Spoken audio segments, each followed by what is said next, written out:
നമസ്കാരം സുഹൃത്തുക്കളെ, welcome to my talk show. ഒരുപാട് പേര് എന്നോട് പേഴ്സണലായിട്ട് ചോദിക്കുന്ന ഒരു ചോദ്യമാണ്, G7 ഉച്ചകോടിയിൽ നമ്മുടെ പ്രധാനമന്ത്രി ശ്രീമാൻ നരേന്ദ്രമോദിയും ട്രംപും കൂടി കൂടിക്കാഴ്ച നടത്തുമോ, അതോ കൂടിക്കാഴ്ച നടത്തിയാൽ ട്രംപ് മോഡി അവഹേളിക്കുമോ? അങ്ങനെ അവഹേളിക്കാൻ കാത്തിരിക്കുന്ന ഒരുപാട് കൂട്ടര് നമ്മുടെ കൊച്ചു കേരളം സംസ്ഥാനത്തുണ്ട്. ഒരുപാട് യൂട്യൂബേഴ്സും ഒരുപാട് മാധ്യമങ്ങളും. ഇത് സംഭവിക്കുന്ന കാര്യമാണോ? അതായത് ഞാൻ വീണ്ടും പറയുകയാണ്, അതായത് മോഡിയെ ഇന്ന് പേടിപ്പിക്കാൻ അല്ലെങ്കിൽ ഭയപ്പെടുത്താൻ ജനിച്ച ഒരു നേതാവ് പോലും ഇന്ന് ലോക രാഷ്ട്രീയത്തിൽ ഇല്ല. ശ്രീമാൻ, ഞാൻ മോഡി ഫാൻ ആയതുകൊണ്ടോ അല്ലെങ്കിൽ ഒന്നുമല്ല പറയുന്നത്, വ്യക്തമായി പറയുകയാണ്, മോഡിയെ ഭയപ്പെടുത്താൻ കഴിവുള്ള ഒരു നേതാവും ഇതുവരെ ജനിച്ചിട്ടില്ല.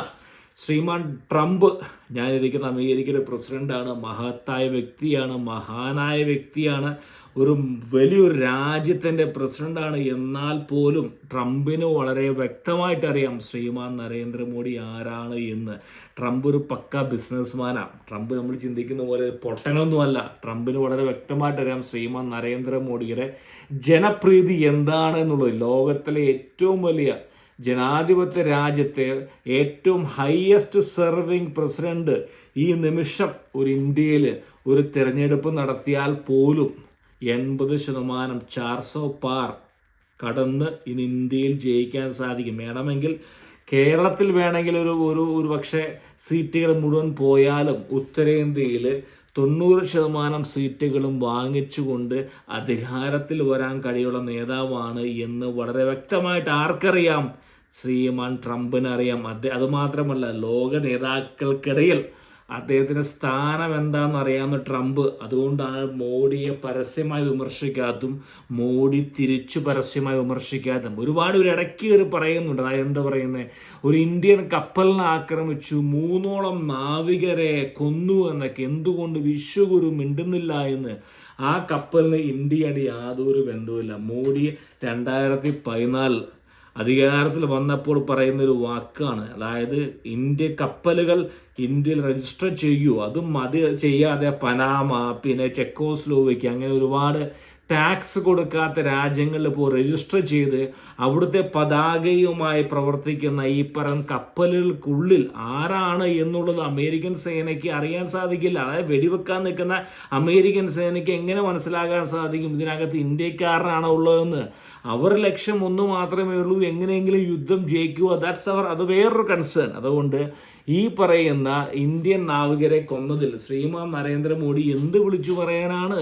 അമേരിക്ക പറയും, വി ഡോണ്ട് നോ, നിങ്ങളുടെ കപ്പലാണെന്ന് എങ്ങനെ ഉറപ്പിക്കാൻ സാധിക്കും? കാരണം നിങ്ങളുടെ പതാകയില്ല, അതിനകത്തിരിക്കുന്ന ആളുകൾ നിങ്ങളുടെയാണെന്ന് ഞങ്ങൾക്ക് എങ്ങനെ അറിയാം?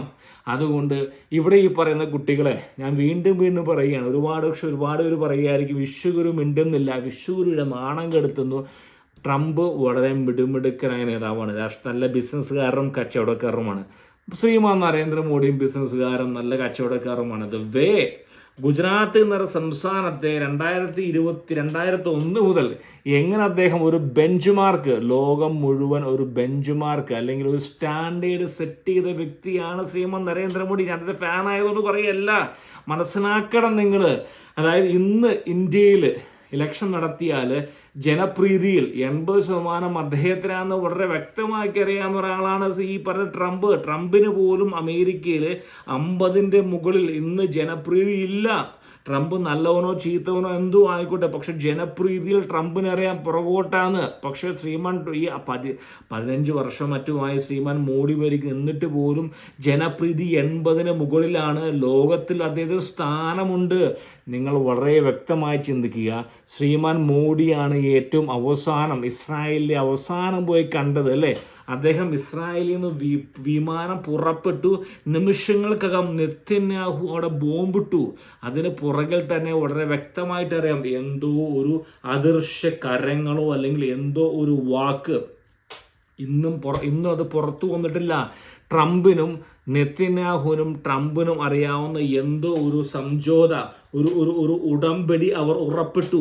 ആ ഉറപ്പിൻ്റെ പുറത്താണ് ഈ ട്രംപും നെതന്യാഹുവും ഇറാൻ ആക്രമിച്ചിരുന്നത്. ജസ്റ്റ് അദ്ദേഹത്തിൻ്റെ ബെൻഗവീർ എയർപോർട്ടിൽ നിന്ന് ഇന്ത്യയുടെ എയർഫോഴ്സ് 1 ജസ്റ്റ് ഒന്ന് പുറപ്പെട്ടു, ഈ ഡൽഹി ഇറങ്ങി, ആ നിമിഷം ബോംബിട്ടു. സത്യമല്ലേ, ഞാൻ നുണയാണ് പറയുന്നത്. അപ്പോഴാണ് നമ്മുടെ നാട്ടിലെ കുറേ യൂട്യൂബർമാരും ശുദ്ധ മണ്ടത്തരം വിളിച്ചു പറയുന്നത്. അത് കേട്ട് നെടുവീർപ്പിട്ടുകൊണ്ട് കുറേ ആളുകൾ എന്തൊക്കെയോ പറയുന്നു. ഇപ്പൊ പാട്ടശല്യം ചെറുതല്ല. അപ്പൊ നാട്ടിലെ നിങ്ങൾ ചിന്തിക്കുക, മോഡിയും ട്രംപും കാണാൻ പോകുമ്പോൾ സംസാരിക്കാൻ പോകുന്നത് ഇതുപോലത്തുള്ള കച്ചറ വിഷയങ്ങളല്ല. അതായത് സാമ്പത്തികമായിട്ടുള്ള ഉടമ്പടി, AI എങ്ങനെ ഉപയോഗിക്കാൻ സാധിക്കും, രണ്ട് രാജ്യങ്ങൾ തമ്മിലുള്ള ഒരുപാട് ഉടമ്പടികൾ, അതാണ് സംസാരിക്കാൻ പോകുന്നത്. അമേരിക്ക ഇപ്പോൾ സംസാരിക്കുന്നത് മുഴുവൻ ജിഹാദി രാജ്യങ്ങളായിട്ടുള്ള തുർക്കിയോടും പാകിസ്ഥാനുമാണോ. ഇന്ത്യ അങ്ങനെയല്ല. ഇന്ത്യ ഈസ് ഡെവലപ്മെൻറ്റ് സ്റ്റേജിലേക്കാണ് പോയിക്കൊണ്ടിരിക്കുന്നത്. ആ ഡെവലപ്മെൻറ്റ് ഒരു പക്ഷെ കേരളത്തിൽ കാണാൻ സാധിക്കില്ലായിരിക്കും. എന്നെ കുറ്റം പറഞ്ഞിട്ട് കാര്യമില്ല. നിങ്ങൾ ഒരു മലയാളിയാണ്, ശരാശരി ഈ കേരളത്തിന് പുറത്ത് ആകെ പോകുന്നത് ബാംഗ്ലൂരിലേക്കുമാണ് അല്ലെങ്കിൽ ഊട്ടിയിലേക്കുമാണെങ്കിൽ നിങ്ങളെ പറഞ്ഞ് മനസ്സിലാക്കാൻ എനിക്ക് ഭയങ്കര ബുദ്ധിമുട്ടാണ്. ഞാൻ കുറ്റം പറയുക, നിങ്ങൾ വലുപ്പങ്ങളൊക്കെ ഡൽഹിയിലോ അല്ലെങ്കിൽ ജയ്പൂരിലോ അല്ലെങ്കിൽ ഇൻഡോറിലോ അല്ലെങ്കിൽ ലക്നൗവിലൊക്കെ പോകണം, പോയി കണ്ട് മനസ്സിലാക്കണം അവിടെ എന്താ നടക്കുന്നത്. ഞാൻ കൂടുതലൊന്നും പറയുന്നില്ല, പക്ഷേ വല്ലപ്പോഴും ഹിന്ദി ന്യൂസുകളും ഇംഗ്ലീഷ് ന്യൂസുകളും കാണണം. The way we developing bench mark set ചെയ്തു. ഞാൻ വീണ്ടും പറയുകയാണ്, മോഡി നാളെ രാഷ്ട്രീയത്തിന് വിരമിച്ചാൽ പോലും അടുത്തൊരു 30 വർഷത്തേക്ക് BJPക്ക് ഇന്ത്യയിൽ ഭരിക്കാൻ പറ്റും. കാരണം ഒരു സെറ്റ് ഓഫ് സ്റ്റാൻഡേർഡ് അദ്ദേഹം ക്രിയേറ്റ് ചെയ്തു. ആ സ്റ്റാൻഡേർഡിൽ നിന്ന് BJPക്ക് താഴേക്ക് പോകാതിരുന്നാൽ മതി, വേറെ ഒന്നും വേണ്ട. അപ്പം അതുകൊണ്ട് അതറിയാവുന്ന ട്രംപ് ഒരിക്കലും മോഡി അപമാനിക്കില്ല. മോഡിയെ കാണും, കെട്ടിപ്പിടിക്കും. കാരണം ഇന്ത്യ ലോകത്തിലെ ഏറ്റവും വലിയ സാമ്പത്തികമായി മുന്നേറുന്ന രാജ്യമാണ്. വലിയൊരു 1.3 ബില്യൺ ഇത്തരം ജനങ്ങൾ, സാമ്പത്തികമായ ഉൽപാദനം, അതോടൊപ്പം തന്നെ കൺസ്യൂമർ കൺട്രിയാണ്, പണമുള്ള രാജ്യമാണ്. പണമുള്ളവൻ തീരുമാനിക്കും എവിടെ നിന്ന് വാങ്ങണം, റഷ്യയിൽ നിന്ന് വാങ്ങണോ, അമേരിക്കയുടെ നിന്ന് വാങ്ങണോ, ഖത്തറിൽ നിന്ന് വാങ്ങണമോ എന്ന് ടേബിളിൽ കാശ് മുകളിൽ വെക്കുന്നവൻ തീരുമാനിക്കും. അതായത് പണമായിട്ട് വന്നിരിക്കുക ടേബിളിൻ്റെ മുകളിൽ കെട്ടിറക്കി വെക്കുക, എനിക്ക് വേണ്ട വിലയ്ക്ക് സാധനം കിട്ടണം, ടോക്കിംഗ് ഓൺലി മണി. അതാണ് ഇന്ത്യ എന്ന് പറയുന്നത്. വെറുതെ നിങ്ങൾ മറ്റുള്ള ഒരു കുറച്ചൊക്കെ നിങ്ങൾ കാണുന്നവരുടെയൊക്കെ വീഡിയോസിനെ കാണണ്ടല്ല എന്ന് പറയുന്നത്. പക്ഷെ സത്യാവസ്ഥ എന്ന് പറയുന്നത് ഈ പറഞ്ഞ നിങ്ങൾ ചിന്തിക്കുന്ന പോലെയൊന്നുമല്ല. മോഡിയും ട്രംപും തമ്മിൽ ഒരു വൈകാരികമായിട്ട് ബന്ധമുള്ളൂ. കാരണം രണ്ടുപേർക്ക് അറിയാം ഇത് ഡെവലപ്മെൻറ്റ്, അവരുടെ രാജ്യങ്ങൾക്ക് വേണ്ടി പ്രവർത്തിക്കുന്ന നേതാക്കന്മാരാണ്. ഇതെങ്കിലും മനസ്സിലാക്കുക. ഈ കപ്പൽ വെടിവെച്ചു എന്ന് പറഞ്ഞ് ചീള് കേസൊന്നും മോഡിയും ട്രംപും എടുക്കില്ല. അവർ സംസാരിക്കാൻ പോകുന്നത് ഉടമ്പടികൾ, എങ്ങനെയാണ് രാജ്യങ്ങളെ മുന്നോട്ട് കൊണ്ടുപോകും, അമേരിക്കൻ സാധനങ്ങൾ എങ്ങനെ ഇന്ത്യയിലേക്ക് കൊണ്ടുവരണം, ഇന്ത്യൻ സാധനങ്ങൾ എങ്ങനെ അമേരിക്കയിൽ കൊണ്ടുപോകണം, AI ബന്ധപ്പെട്ട കാര്യങ്ങൾ, സാങ്കേതികപരമായിട്ട് കാര്യങ്ങൾ, അതോടൊപ്പം ആയുധപരമായിട്ട് കാര്യങ്ങൾ, ഇതൊക്കെയായിരിക്കും സംസാരിക്കാൻ പോകുന്നത്. ഇവർ തമ്മിൽ നിങ്ങൾ ചിന്തിക്കുന്ന പോലെ ട്രംപ് മോഡിയെ വിളിച്ച് കുറെ കളിയാക്കി, നീ ആരാടാ, അങ്ങനെ ഇതൊന്നും നടക്കുന്ന കാര്യം. രണ്ടുപേരും പക്കാ കച്ചവടക്കാരാണ്. ഇതറിയുന്നു, ഇത് യൂട്യൂബ് ചെയ്യുന്നവർക്കും അറിയാം. പക്ഷെ ഒരു കൂട്ടം ആളുകൾ ഇപ്പോഴും പറയുന്ന പാസ്റ്റർമാരെ തല്ലി AI വരുന്നോടെ ഏറ്റവും ആദ്യം ഞാൻ ഇന്നും പറയുന്നു, AI വരുന്നോടെ ജോലി ഇല്ലാതാകുന്നത് 3 കൂട്ടർക്കാണ്. ഒന്ന് പാസ്റ്റർമാർക്ക്, 2 കുറെ സ്വാമികൾക്ക്, പിന്നെ കുറെ ഉസ്താദുമാർക്ക്. 3 പേരുടെയും ജോലിയാണ് AI വരുന്നതോടെ ഇല്ലാതാകാൻ പോകുന്നത്. കാരണം എന്ത് പറയുന്നത്, പുതിയ തലമുറയ്ക്ക് എന്ന് അവർ പറഞ്ഞു, ഞങ്ങൾക്ക് ഈ പറയുന്ന 2000 വർഷങ്ങൾക്ക് മുമ്പ് ഇത് ബുക്കൊന്നും വേണ്ട, ഞങ്ങൾക്ക് വേണ്ടത് പെടുന്ന ആൻസർ കിട്ടണം, ഞങ്ങൾക്ക് തെളിവ് വേണം.